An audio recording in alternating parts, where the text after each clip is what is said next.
D'abord, l'histoire d'Habitat Humanisme, c'est qu'une histoire de rencontres. Et s'il n'y avait pas eu toutes ces rencontres, en fait, Habitat Humanisme n'aurait sans doute pas pu se développer.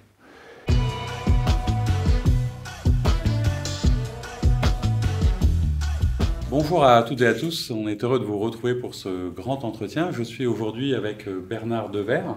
Bonjour à vous. Bonjour. Bonjour. Alors, je pourrais dire mon père, puisque vous êtes prêtre, mais aussi président de la Fédération Habitat et Humanisme. On est ici, chez vous, dans vos locaux, à Caluire, un ancien couvent, le couvent des Clarisses. Alors, ce bâtiment a une histoire d'ailleurs assez intéressante, et par rapport à Habitat et Humanisme, et par rapport à votre action. Alors, ce couvent, effectivement, c'est un couvent, en fait, de Monial, des Clarisses. C'est un couvent qui remonte, en fait, à plus d'un siècle. Et ces sœurs, à un moment, compte tenu de la pyramide des âges, se sont trouvées avec un petit nombre. Et elles se sont dit, quand même, nous, notre démarche, c'est en fait des femmes priantes, mais notre prière, elle n'est pas désincarnée. Notre prière, elle est finalement cette prière qui marque une attention aux personnes en situation de grande fragilité. C'est en fait toute la spiritualité de François d'Assise. Et elles se sont dit quand même, qu'est-ce qu'on peut faire de ces surfaces inoccupées, de grandes surfaces inoccupées? Alors elles nous ont demandé si en fait on ne pouvait pas avec elles réfléchir sur ce devenir. Et donc nous avons construit, réhabilité dans ces espaces 9 logements pour des familles alors en situation en fait de grande vulnérabilité. Ces logements sont toujours là, les familles ont changé, mais naturellement, en fait, regardez le parc, en fait, vous le voyez à travers la fenêtre. Oui, c'est un très bel endroit. Ouais, c'est vraiment un lieu magnifique. C'est la première fois que j'ai entendu en fait les employeurs qui ont intervenu, les entreprises de bâtiments, qu'on dit quand même qu'est-ce qu'on aimerait pouvoir habiter là. Et je trouve que c'est tout à fait intéressant, c'est tout à fait symbolique. Puis ces sœurs, elles nous ont malheureusement, elles sont parties les unes après les autres. Il ne reste plus qu'une sœur qui est aujourd'hui très âgée, qui est dans un de nos EHPAD. Et bien, elle vient tous les dimanches. Elle vient tous les dimanches assurer, en fait, participer à la célébration dominicale, qui est suivie en fait d'une table d'hôtes. Et cette table d'hôtes, alors, dès que les conditions atmosphériques l'autorisent, on la vit dehors dans ce parc. Il y a autant de monde à la table d'hôtes qu'à la célébration eucharistique. Très bien. Alors, je disais que, évidemment, les Lyonnaises et les Lyonnais vous connaissent bien. Vous êtes une figure de la vie lyonnaise très engagée. Vous allez nous raconter un petit peu à la fois votre parcours et votre engagement au sein d'Habitat et d'Humanisme. Mais vous avez une actualité importante, j'allais dire nationale. Vous avez été nommé très récemment président du Haut Comité des logements pour les personnes défavorisées, qui est une institution nationale. Est-ce que vous pourriez nous dire un petit peu de quoi il retourne et quelle est votre fonction au sein de ce haut comité? Alors, ce haut comité, il a été voulu effectivement par l'abbé Pierre.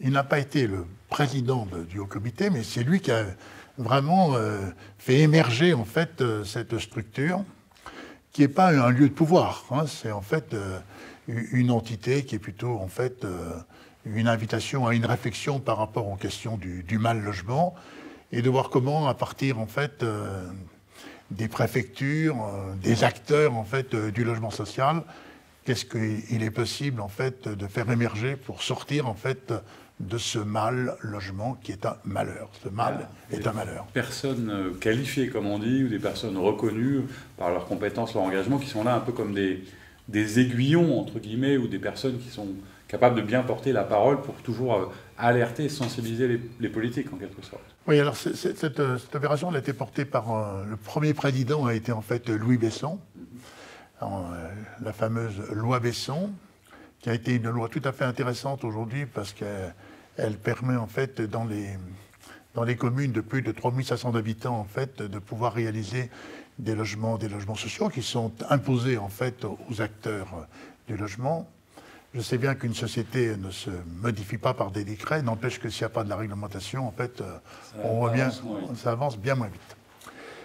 Il y a eu en fait le docteur Xavier Emmanueli, qui est bien connu, qu'on ne présente pas, il y a Madame Carletti, et puis il y a eu quelqu'un en fait qui était avocat à Lyon, en fait, Paul Boucher, qui a été ensuite en fait avocat au Conseil d'État et qui était président d'ATD Carmonde, qui a été aussi un des acteurs très, très éminents en fait du Haut Comité et qui s'est beaucoup investi en fait pour le fameux DALO, le droit au logement opposable.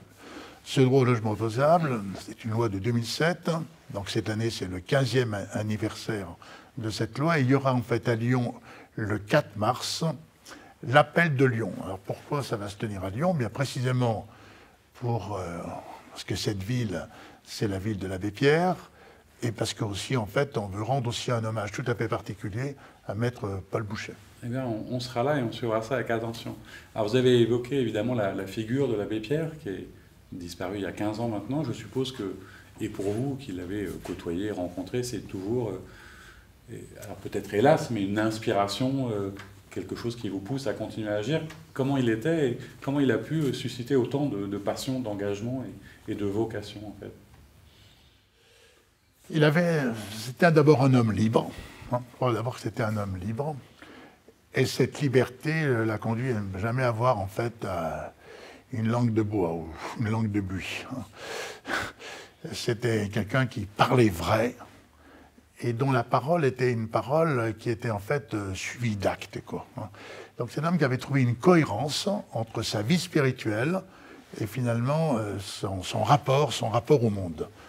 Et je crois que c'est cette cohérence-là qui a marqué les esprits et qui a aussi ouvert les cœurs. On se rappelle tous, en fait, enfin en tout cas, pour des gens qui ont mon âge, la jeune génération de l'appel, en fait, de février 54, mes amis, en fait, mes amis, est-ce qu'on va continuer à accepter que des hommes et des femmes, des enfants, soient dehors? Et j'ai besoin de vous. Parler au cœur des gens. Et parler au cœur. Ouais.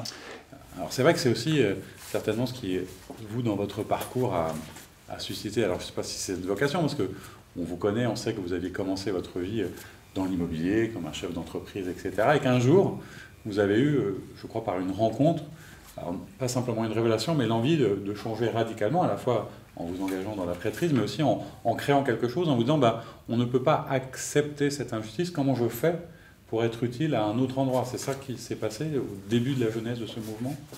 Oui, en fait, d'abord l'histoire d'Habitat Humaniste, c'est qu'une histoire de rencontres. Et s'il n'y avait pas eu toutes ces rencontres, en fait, Habitat Humaniste n'aurait sans doute pas pu se développer. Et la première rencontre, c'est celle aussi qui m'a changé, quoi. Parce que je crois d'ailleurs qu'on peut faire changer des choses que si soi-même on change. Et donc c'est une belle histoire. On pourrait dire d'ailleurs que c'est cette femme, en fait, que j'ai rencontrée à l'hôpital, que je connaissais dans le cadre de mon activité immobilière, puisqu'en fait, elle habitait un immeuble ancien, extrêmement vétuste, mais en fait au cœur de la ville. C'était une femme en plus qui était handicapée. Et l'immeuble, de toute façon, ne pouvait pas rester parce qu'il y avait un arrêté de péril. Donc, de toute façon, fallait. Et donc, je lui ai cherché un logement, je lui ai trouvé ce logement avant de reconstruire, bien évidemment. Et cette femme a fait une tentative de suicide. Un appel au secours, au fond. Et donc, les voisins de cette personne m'ont appelé. C'était un vendredi soir, je m'en rappellerai toute ma vie, parce que je pense que c'est vraiment marqué d'une pierre blanche pour le mouvement Habitat Humaniste. Tout commence là, effectivement. Et ça commence à partir finalement de cette rencontre à l'hôpital. Je vais à l'hôpital. Les médecins m'autorisent après que cette personne ait accepté de me rencontrer. Donc, et je lui dis, mais madame, vous saviez bien? Ah, me dit-elle, je savais bien.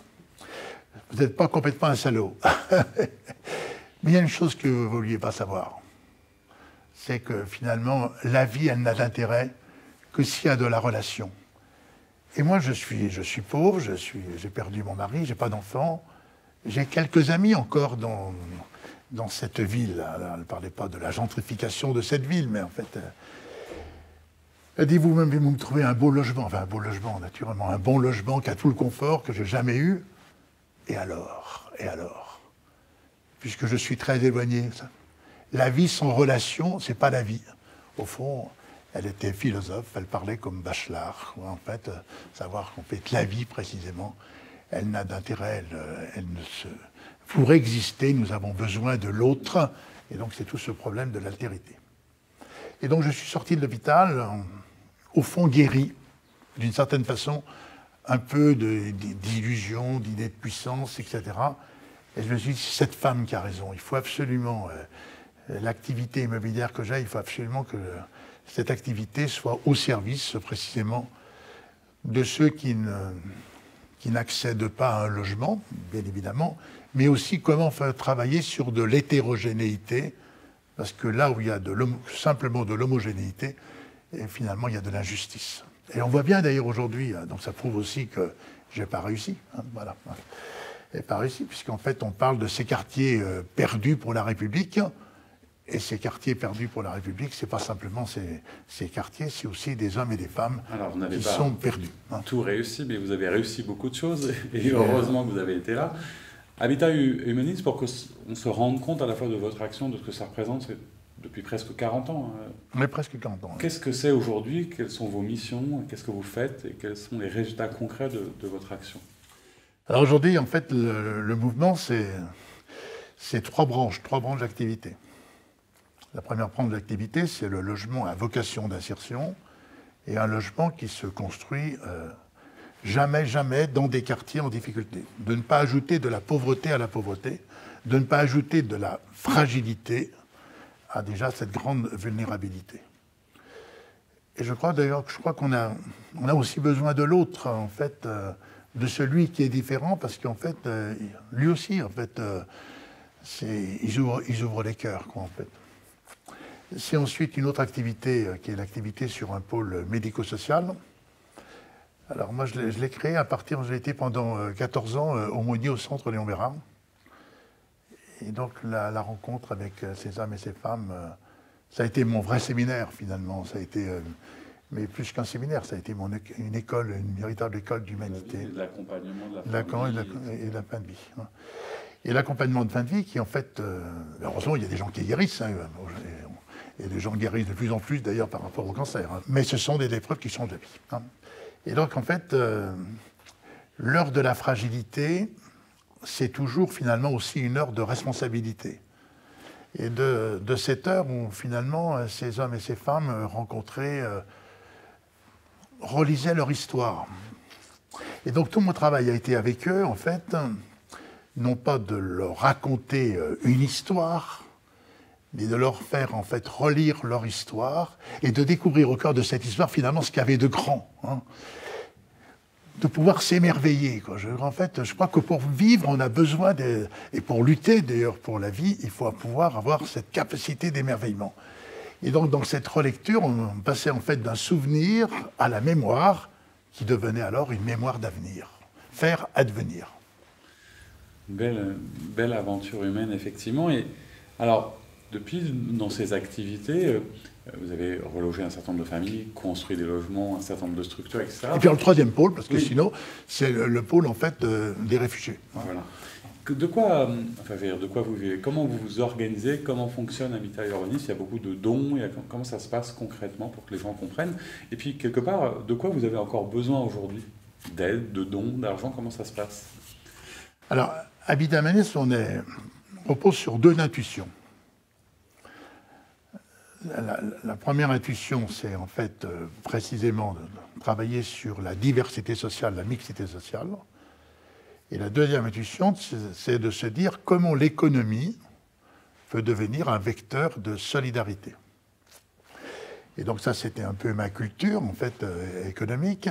Et donc je me suis dit, en fait, on va créer, en fait, à l'époque, il y a 40 ans, on ne parlait pas d'entreprise solidaire, hein, mais c'est ce qui s'est mis en place. Alors ça a fait rire beaucoup de gens, c'est en disant, tout ça c'est de l'utopie. Et n'empêche que cette utopie, elle est devenue une utopie concrète. Et on voit qu'on m'a dit, mais non, mais c'est pas possible, tu ne vas pas construire avec des gens qui vont investir. D'abord, ça ne va pas durer. Et puis deux, en fait, tu accueilles des personnes en situation de grande fragilité et tu te mets toi-même en situation de fragilité parce que ce n'est pas des dons que tu demandes, c'est en fait des gens qui vont investir, donc c'est leur argent, ce n'est pas le nôtre. Hein. Et donc Habitat Humanisme n'a pas beaucoup d'argent, mais en fait Habitat Humanisme a pu rassembler des capitaux, qu'on gère ces capitaux, pour précisément parvenir à une économie autrement, qui soit une économie de la solidarité. Et donc, on a deux foncières. On a une foncière sur le logement social, donc la foncière Habitat Humanisme, et on a la foncière Entreprendre pour humaniser la dépendance sur le champ médico-social. Et ces deux foncières, en fait, représentent aujourd'hui à peu près 400 millions en fait, de capitaux qui ont été collectés, donc qui appartiennent à des personnes morales et à des personnes physiques, mais essentiellement plus de 50% à des personnes physiques. et qui nous demandent précisément, qui n'attendent pas d'abord des dividendes, mais qui nous disent finalement cet argent qui est mobilisé, eh bien, qu'est-ce qui fait changer, quoi? Concrètement, qu'est-ce que ça donne? Il y a combien de Qu'est-ce que ça familles qui donne? sont relogées, C'est etc. ça. Donc il y a eu, sur Habitat-Humanisme, il y a 30 000 familles qui ont été logées. Sur le médico-social, aujourd'hui, en fait, on a 3 000, ce matin, il y a un peu plus de 3 000 personnes âgées en situation de dépendance et qui sont en fait dans nos établissements médico-sociaux. Voilà. Donc une utopie qui a fonctionné quand même et qui Et continue c'est de fonctionner. c'est une utopie concrète et je crois qu'aujourd'hui, les années qu'on vient, enfin, de ces 40 dernières années, et en tout cas ces 20 dernières années, je crois qu'il y a quelque chose qui doit nous conduire, en fait, pour tous, c'est de voir qu'il y a une sorte d'éloge de la fragilité. On est passé quand même dans des idées de puissance, D'individualisme, de réussite, etc. Et on voit en particulier la nouvelle génération qui arrive. Finalement, on a des gens, actuellement, on a quelqu'un qui sort de Polytechnique, et on est loin de pouvoir lui donner un salaire, une rémunération qu'il pourrait avoir.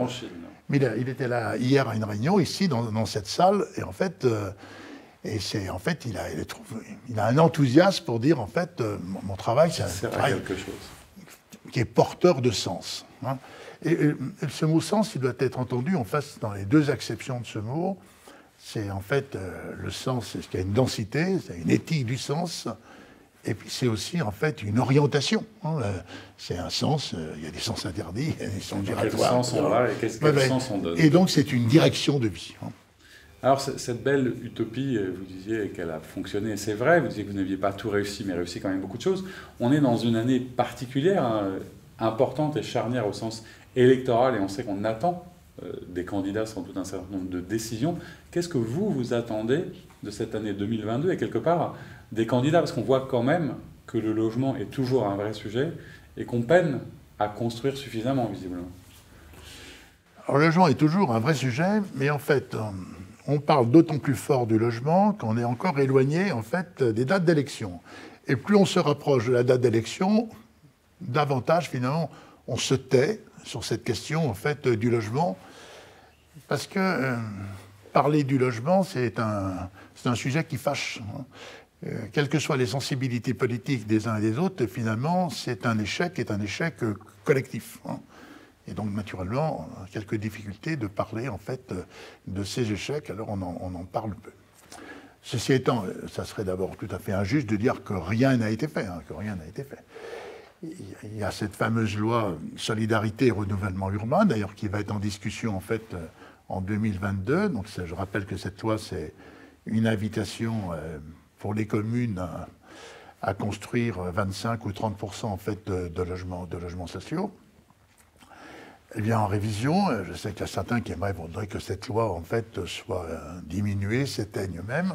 Donc, on va se battre naturellement et on va demander aux candidats qu'ils s'engagent pour que cette loi soit maintenue et soit même d'ailleurs revisitée, parce qu'en fait, dans les appartements à la découpe, en fait, aujourd'hui, en fait, il n'y a pas les 30% de ces logements qui sont demandés. Donc, il n'y a aucune raison, alors que c'est souvent des logements, en fait, en cœur de ville, et donc, pour faciliter la diversité sociale, c'est quelque chose d'important.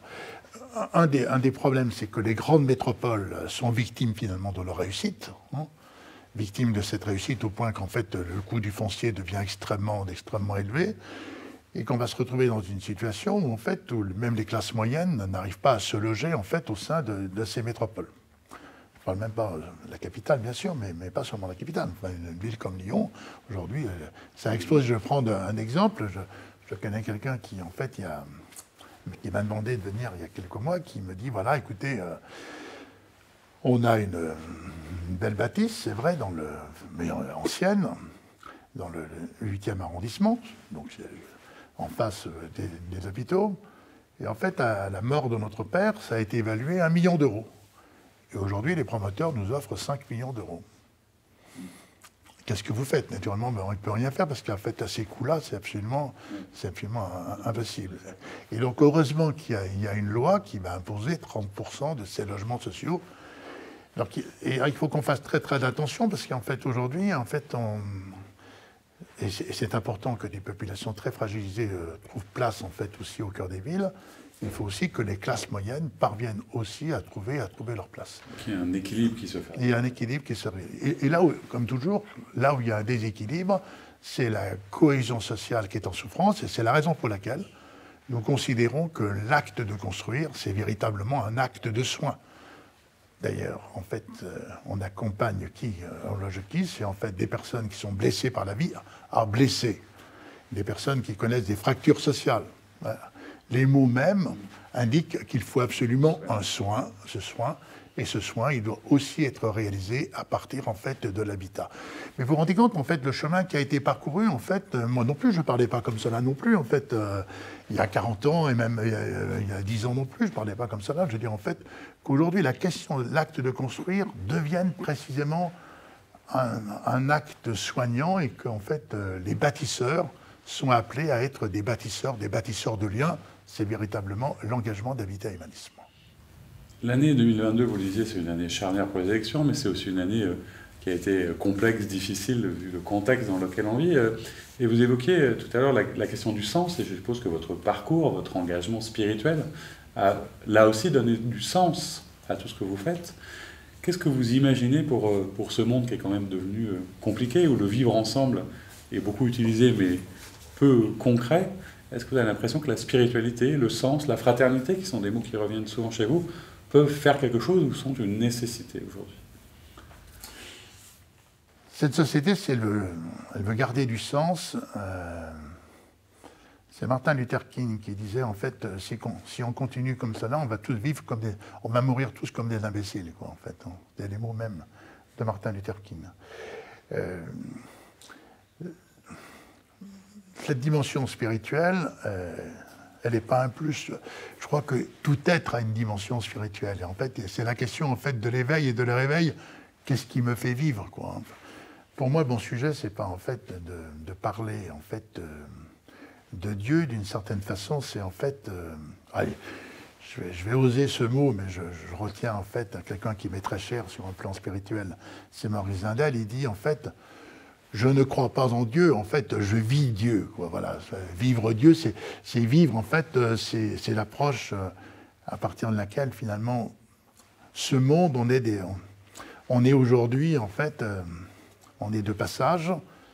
Et parler d'un passage, ça veut dire qu'en fait, il y a un avenir, et que cet avenir, il ne s'agit pas, en fait, précisément qu'il nous conduise, finalement, à nous dérober par rapport à cet avenir, mais il faut précisément, ici et maintenant, bâtir, aussi co-construire cet avenir. Sinon, ça n'a pas de sens, la foi financière. Sinon... Et ça veut dire que la spiritualité, parce que c'est important aussi de le raconter, elle n'a pas forcément nécessairement besoin d'être transformée dans une religion, mais qu'on a tous une spiritualité de notre humanité.